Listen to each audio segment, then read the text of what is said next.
இடுப்பு வலி, கை கால் வலி, முழங்கால் வலி, மூட்டு வலி எல்லாத்துக்கும் இது ஒரே உருண்டை போதுங்க. முடி வளர்ச்சியாக அவ்வளோ தூண்டுங்க எள்ளுருண்டை. இந்த ரெசிபி எப்படி செய்யலான்னு பார்க்கலாம் வாங்க. நாம் இன்றைக்கி செய்ய போகிற ரெசிபி என்னன்னு பார்த்தீங்கன்னா 80s கிட்ஸோட ஃபேவரட் ஸ்நாக் ரெசிபி தாங்க செய்ய போகிறோம். இந்த ரெசிபி பார்த்தீங்கன்னா சம்மர் வெக்கேஷனுக்கு ரொம்பவே ஏற்ற ரெசிபிங்க. ஏன்னா இதில் அவ்வளோ சத்து இருக்குங்க. அதாவது எள்ளில் வந்து நல்ல கால்சியம் இருக்குது, வேர்க்கடலில் பார்த்தா ப்ரோட்டீன் இருக்குது, வெல்லம் இரும்பு சத்து, ராகி இதெல்லாம் சேர்ந்த ஹெல்த்தியான ஒரு ஸ்நாக்ஸாக இருக்குங்க குட்டீஸ்க்கு. பாரம்பரியமான ரெசிபியும் கூட. இந்த ரெசிபியை எப்படி செய்யலாம், என்னென்ன இன்க்ரீடியன்ட் தேவைன்னு பார்த்துக்கலாம். எள் எடுத்திருக்கேன், வறுத்த வேர்க்கடலை, ராகி மாவு, வெல்லம், எண்ணெய், இவ்வளோதாங்க. எப்படி செய்யலான்னு பார்க்கலாம் வாங்க.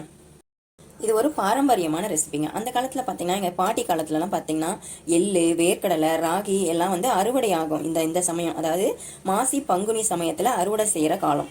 அந்த அறுவடை செஞ்ச பயிர்களை அப்போவே ஃப்ரெஷ்ஷாக எல்லாம் வறுத்து காய வச்சு அந்த மாதிரி பண்ணி எங்களுக்கு ஸ்நாக் ரெசிபியாக செஞ்சு கொடுப்பாங்க. அப்போ விளைஞ்ச எள்ளாக இருந்தாலும் சரி, ராகியாக இருந்தாலும் சரி, வேர்க்கடலையாக இருந்தாலும் சரி, எல்லாமே அப்போ விளைஞ்ச பொருளாக இருக்கும். விளைஞ்ச பொருளை உடனே செய்யும்போது அதில் ஒரு நல்ல ஒரு ஃப்ரெஷ்ஷான ஒரு குவாலிட்டி இருக்கும் இல்லையா, அந்த மாதிரி தாங்க இருக்கும். சம்மர் லீவ் விடும்போது ஓடி விளையாடிட்டு வந்தோம்னு வச்சுக்கோங்களேன், அந்த டைமில் இது வந்து ஒரு லட்டு எடுத்து சாப்பிட்டோன்னு வச்சுக்கோங்களேன், அவ்வளோ ஒரு எனர்ஜியாக இருக்குங்க.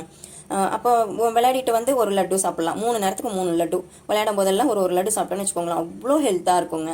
அப்போல்லாம் இதுதான் ஸ்நாக்கே எங்களுக்கு. 80s கிட்ஸ்க்குலாம் பார்த்தீங்கன்னா ஸ்நாக் ரெசிபின்னு பார்த்தீங்கன்னா இதுதான் செஞ்சு வைப்பாங்க. வீட்டிலேயே ஃப்ரெஷ்ஷாக செஞ்சு வச்சுருவாங்க. நாங்கள் எங்கள் இஷ்டத்துக்கும் எடுத்து சாப்பிட்டுப்போம். இந்த எள்ளுருண்டைக்கு ஈடான ஸ்நாக் ரெசிபி இருக்கவே முடியாதுங்க. டேஸ்ட்டும் அவ்வளோ அல்டிமேட்டாக இருக்குங்க, அவ்வளோ சூப்பராக இருக்கும். நீங்கள் எங்கே போனீங்கனாலும், எந்த ஸ்வீட் கடையில் போனீங்கனாலும் இந்த மாதிரியான ஒரு லட்டுவை நீங்கள் வாங்கவே முடியாது. ஏன்னா இது அவ்வளோ ஹெல்த்ஃபுல்லாகவும் இருக்கும், டேஸ்ட்டும் அவ்வளோ சூப்பராக இருக்குங்க. ஏன்னா எள்ளோட ரா ஃப்ளேவர், இந்த ராகி ரொட்டியோட ரா ஃப்ளேவர். வெல்லம் நம்ம பாகு எடுத்து போட போகிறது கிடையாது, வெல்லமும் நம்ம ராவாக போட்டு தான் அரைக்க போகிறோம். இந்த வெல்லத்தோட ரா ஃப்ளேவர், வேர்க்கடலை இதெல்லாம் சேர்ந்து இப்படி ஒரு ஃப்ளேவர் இருக்கும், அவ்வளோ சூப்பராக இருக்கும். சாப்பிட்டுக்கிட்டே இருக்கலாம் போல இருக்கும், திகட்டாதுங்க. அவ்வளோ சூப்பரான ரெசிபி. இந்த ரெசிபியை எப்படி செய்யலான்னு பார்க்கலாம் வாங்க. ஃபஸ்ட் நாம் ராகி மாவை பிணைஞ்சிக்கலாங்க. ராகி மாவு நான் அளந்தே எடுத்து வச்சுருக்கேங்க, 1/2 கிலோ எடுத்திருக்கேன். இப்போது நம்ம குவான்டிட்டி பார்த்திங்கன்னா 1/2 கிலோ எள்ளு, 1/2 கிலோ ராகி, 200 கிராம் வேர்க்கடலை, 3/4 கிலோ. இப்போ இந்த ரேஷியோக்கு இது வந்து வெல்லம் வந்து 3/4 கிலோ, வெல்லம் 3/4 கிலோ எடுத்துருக்குறேங்க. இப்போ நீங்கள் அளவுன்னு பார்த்தீங்கன்னா ரெண்டும் சேர்ந்து 1 கிலோ, 3/4 கிலோ வெல்லம் அப்படிங்கிறதான் அளவு. இப்போ நீங்கள் வேர்க்கடலை இதெல்லாமே கொஞ்சம் 100 கிராம் 200 கிராம் கூட குறைச்சிருந்தாலும் ஒன்றும் பிரச்சனை இல்லை. அளவுன்னு பார்த்தீங்கன்னா 1 கிலோவுக்கு 3/4 கிலோ அப்படிங்கிறது தான் கரெக்டான அளவு. இப்போ நம்ம நார்மலாக சக்கரை பொங்கலுக்குலாம் 1 கிலோ அரிசிக்கு 1.5 கிலோ வெல்லம் போடுவோம், அது வேற. அது இனிப்பு ரொம்ப கூட்டி கொடுக்குற ரெசிபி. இது வந்து நார்மலாக திகட்டாமல் நார்மலான ஸ்வீட் இருக்கிற ரெசிபி. அதனால் 1 கிலோவுக்கு 3/4 கிலோ வெல்லம் அப்படிங்கிறது தான் கரெக்டான அளவுங்க இந்த அளவு. இப்போ நம்ம ராகி மாவை ரொட்டி மாவு பதத்துக்கு பிணைஞ்சிக்கலாம். ராகி மாவு 1/2 கிலோ அளந்து தான் எடுத்திருக்கேன், அதனால் அப்படியே போட்டு பிணைஞ்சிக்கலாம். நீங்கள் கடையில் வாங்கும் போதே அளந்து வாங்கிட்டிங்கன்னா செய்கிறதுக்கு ஈஸியாக இருக்கும். இது ஒரு ஸ்வீட் ரெசிபி அப்படிங்கிறதுனால நம்ம உப்பே போட தேவையில்லைங்க, அப்படியே பிணைஞ்சிக்கலாம். தண்ணி மட்டும் ஊற்றி பிணைஞ்சிக்கலாம். அடமாவு பதத்துக்கு பிசைஞ்சிக்கலாம். கொஞ்சம் கொஞ்சமாக தண்ணி ஊற்றி பிணைஞ்சிக்கோங்க.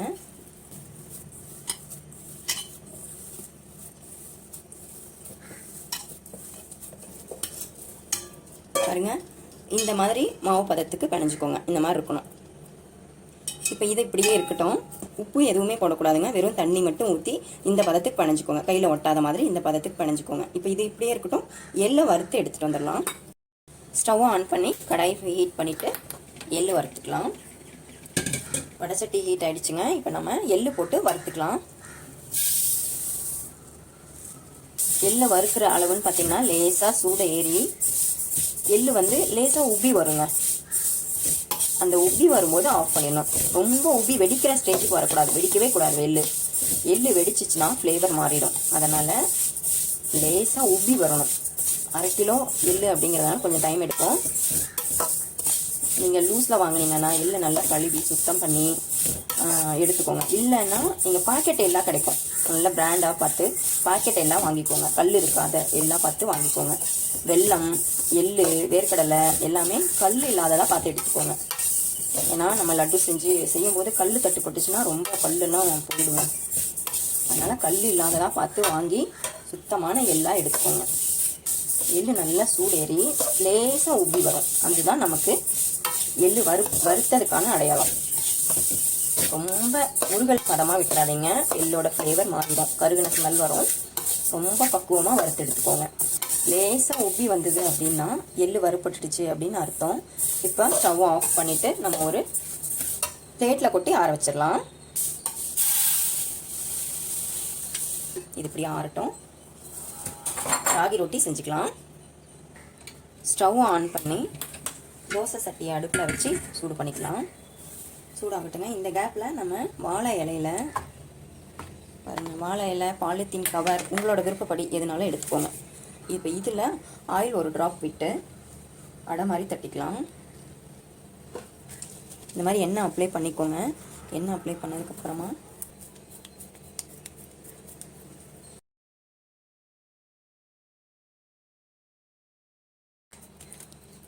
ரொட்டி தட்டி முடிச்சாச்சு. இப்போ இதை வந்து நம்ம தவாவில் போட்டுடலாம். எண்ணெய் நிறைய ஊற்ற தேவையில்லைங்க, எண்ணெய் லேசாக அப்ளை பண்ணால் போதும். இப்போது இந்த இலையை அப்படியே கவுத்துடலாம்.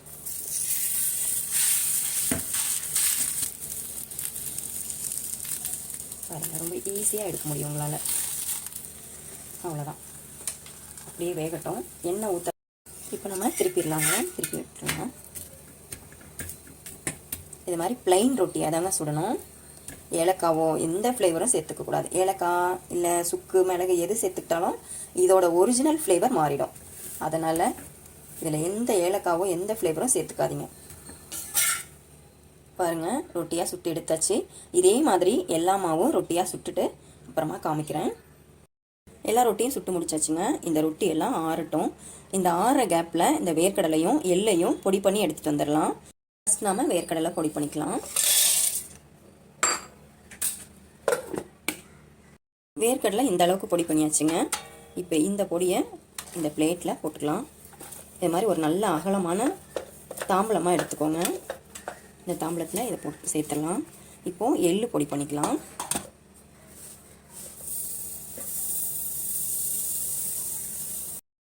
பாருங்கள், எள்ளு இந்த அளவுக்கு பொடியாக இருக்குங்க. இந்த அளவுக்கு பொடியாக இருக்குது. இப்போ இந்த பொடியையும் இது கூட சேர்த்துடலாம். பார்க்குறதுக்கு இப்படி தான் இருக்கும்.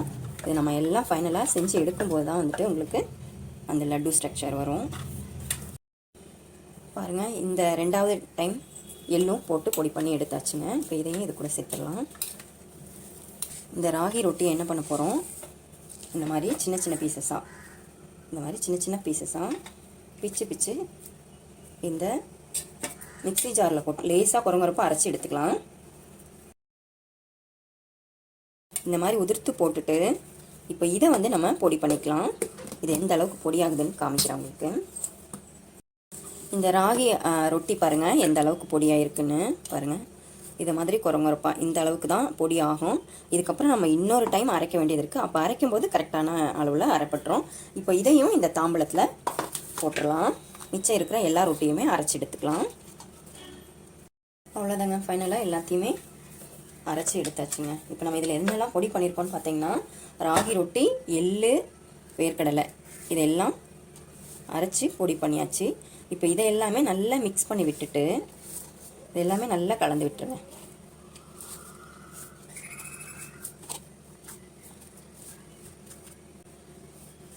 இது மாதிரி நல்லா ஈவனாக கலந்து விட்டுட்டு, ஒரு பக்கம் அதிகமாகவும் ஒரு பக்கம் கம்மியாகவும் போயிடும்.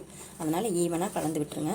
இப்போ கலந்ததுக்கப்புறம் என்ன பண்ணணும்னு பார்த்தீங்கன்னா, இதே மிக்ஸி ஜாரில்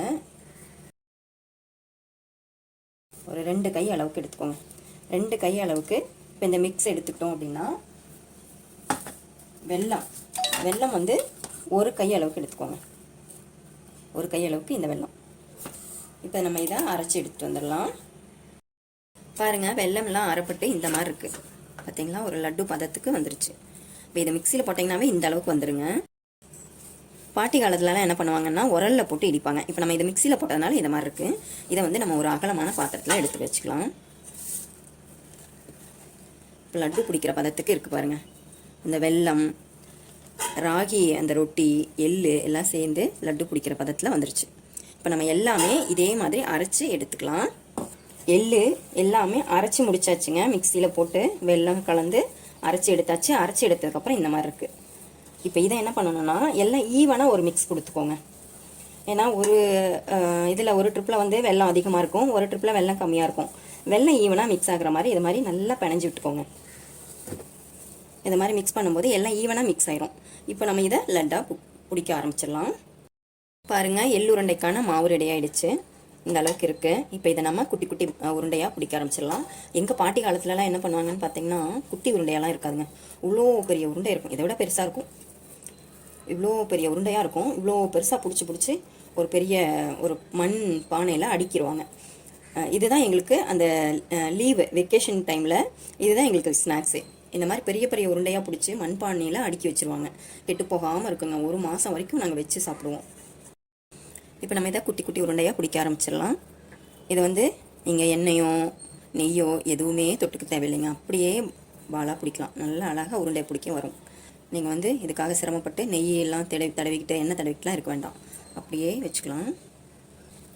நான் இவ்வளோவுக்கும் எண்ணெய் தடவுனா எண்ணெய்க்கு எங்கே போகிறது, அதனால் எண்ணெயெல்லாம் தடவை வேணாங்க, அப்படியே உருண்டை பிடிங்க. பாருங்கள், இது மாதிரி பிடிச்சிங்கனாவே அழகாக குட்டி குட்டி பால்ஸாக வந்துடும். அவ்வளோதாங்க. இதை அப்படியே இந்த தாம்பலத்தில் அடிக்கிடலாம். நடுவில் கையில் ஒட்டிக்கிச்சா மட்டும் கையை கொஞ்சம் வாஷ் பண்ணிக்கோங்க. இப்போ இது எல்லா உருண்டையும் பிடிச்சிட்டு உங்கள்கிட்ட காமிக்கிறேன்.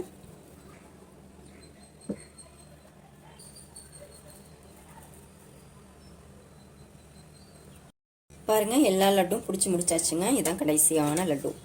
எல்லா எள்ளுருண்டையும் பிடிச்சி முடிச்சாச்சுங்க.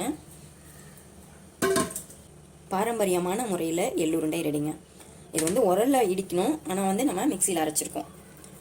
உரலில் இடிக்கிறதுக்கு பதிலாக மிக்சியில் அரைச்சிருக்கிறோம். மற்றபடி பார்த்தீங்கன்னா இது ஃபுல் அண்ட் ஃபுல் ஹெல்த்தியான ஒரு ரெசிபி தாங்க. கிட்டத்தட்ட ஒரு 20-30 உருண்டை கிடச்சிருக்கு. இடுப்பு வலி, கை கால் வலி, முழங்கால் வலி, மூட்டு வலி எல்லாத்துக்கும் இது ஒரே உருண்டை போதுங்க. 80s கிட்ஸ் ஃபேவரட் எள்ளுருண்டை ரெடி ஆகிடுச்சுங்க. ஹெல்த்துக்கு அவ்வளோ நல்லதுங்க. பாரம்பரியமான முறையில் செஞ்சுருக்கோம். சூப்பராக இருக்கும். நீங்களும் உங்கள் வீட்டில் ட்ரை பண்ணி பார்த்துட்டு எப்படி இருந்ததுன்னு கமெண்ட் பாக்ஸில் சொல்லுங்கள்.